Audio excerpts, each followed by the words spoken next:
पण जे काय आता लोक वल्गना करतात त्यांना फक्त त्यांच्या ज्या विरोधामध्ये ज्यांनी निवडणूक लढलेली आहे ते इथं राम शिंदे साहेब उपस्थित असल्यामुळं ते विधान परिषदेचे सभापती आहेत. विधान परिषद सभागृहामध्ये विधानसभेमध्ये जो काही बिल पास होतात ते विधान परिषद सभागृहामध्ये जात असतात आणि म्हणून त्या सभागृहाचे जर कुणी प्रमुख माणूस अध्यक्ष म्हणून ज्या वेळेला अहिल्यानगर जिल्ह्याचा माणूस त्या ठिकाणी बसतो तर आपल्या जिल्ह्याच्या लोकांचा अभिमान असला पाहिजे.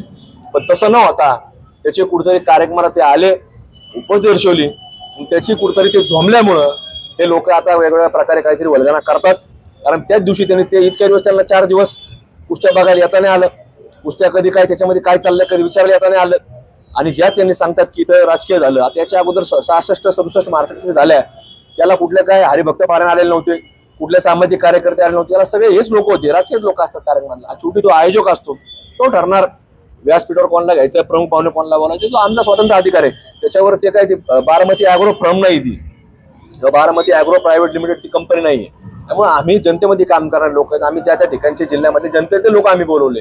त्यामुळं त्यांनी काय कोण घ्यायचं कोण नाही घ्यायचं त्यांनी आम्हाला काय सल्ला देण्याची आवश्यकता आम्हाला तरी वाटत नाही.